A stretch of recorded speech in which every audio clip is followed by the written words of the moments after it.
From there, we'll go to the comical point of the video or the show today, and that's going to be talking about TNA reaching out to CM Punk. Basically, this is funny. In the same way that TNA did after Alberto Del Rio got his release from WWE. They reached out and sent feelers to CM Punk, trying to see if they could bring him in. They knowing that CM Punk is one of the biggest stars there is out there in wrestling. There's reports that say that he was offered the Hulk Hogan money that TNA has out there.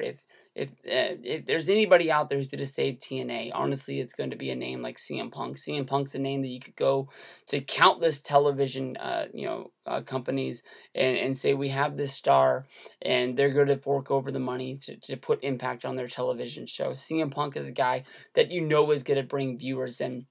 I promise you that if CM Punk signs with TNA, there's going to be thousands and thousands and thousands of wrestling fans out there that are so against TNA, they're going to flip that channel on. If you can remember back, TNA was having awesome wrestling back in like 2005. They had, Christian Cage was their champion, and he was having great matches against, Christopher Daniels. He was having great matches against AJ Styles, and nobody freaking cared. And then out of the middle of nowhere, Kurt Angle signs with the company and comes in.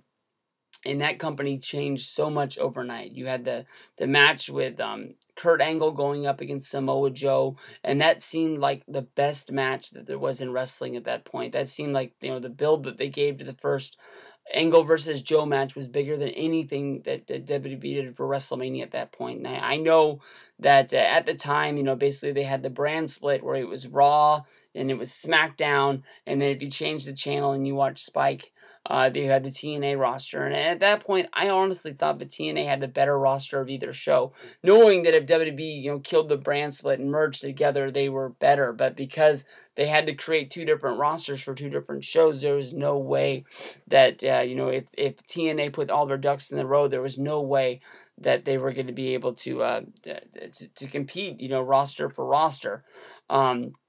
One thing led to another. Maybe people got pissed off because they did the Angle Joe match, I believe 3 pay-per-views in a row, and it seemed like it killed off all of Samoa Joe. I think that's why WWE spaces things out so well. And maybe that's even why they do even Steven booking a lot, is to make sure that they don't kill guys. But honestly, in my mind, I know that Joe got the championship. I think he had a run like in 2010, but I don't think it ever got him back to the point with, everybody was chanting, Joe's gonna kill you, Joe's gonna kill you.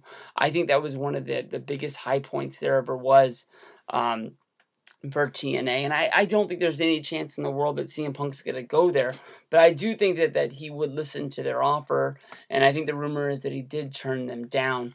If TNA is able to go out there and they do have some sort of a name and people still trust Dixie Carter, at least they have their ducks in a row. They are trying to do things right. I think that TNA has hurt their name too much, and I think the fact that it's out there well known to the world that their cable company is dumping them at the end of the year, it's going to be hard for them to sign any sort of free agents. Maybe you can say that Alberto Del Rio didn't take the TNA offer and he went back home because he thought that was going to be better money for him to do the homecoming and sort of work in Mexico where he already has a name and build off the things that they have going there. That was probably better in his mind, but CM Punk, if he's going to get back into wrestling at any point, I honestly think that TNA would be a good spot for him, and definitely he would be looked at as some sort of the savior of wrestling. And if you go back and you think about that Best in the World DVD documentary that they put out, you can really tell at points that CM Punk really does love wrestling. And when I look at his WWE career, I was thinking about this because the WWE Network tweeted out that today was the day that Vince McMahon and CM Punk had a match on Monday Night Raw, and I happened to be there that night in Arco Arena. I think that was the same night that CM Punk punched that fan out there. that was one of those points when CM Punk really loved what he was doing. If you watch that documentary, he loved hanging out with his buddies on the Straight Edge Society. He hated the way that, basically SmackDown dropped the ball with what they were doing, and one thing led to another, and that storyline ended.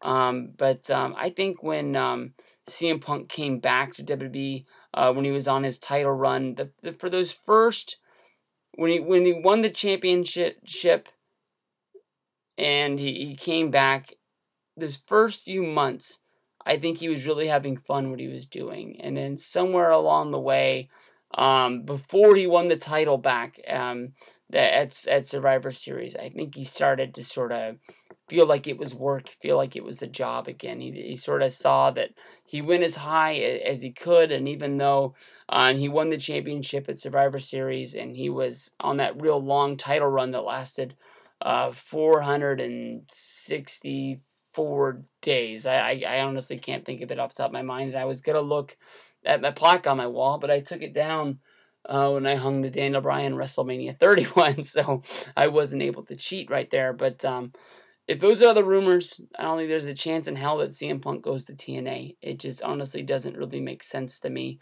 that he would go there. Everything that's out there is that CM Punk just wants to be done with wrestling, and he doesn't even want to go back to WWE. There's nothing that Vince or Triple H or anybody can do. And if he's going to go anywhere, I think he's going to go to WWE. That just makes the most sense to me. Ring of Honor isn't on the scale that it once was, but I think it's on so low of a scale right now that even if CM Punk went there, I don't think he'd be able to make a great debut that would be pop culture worthy. If you think of the standards that Ring of Honor has for television, I think that the one thing that everybody knocks Ring of Honor on is their lighting and their camera equipment for their shows. It's just not good for watching wrestling, and I know it's not going to be on the same page that WWE is, a big billion-dollar company that has money for lights and pyro and explosions and true HD cameras and everything like that. But I just don't think that there's anything they could do that's not going to come off looking like it's a shot at the ECW arena or anything like that to have a CM Punk comeback.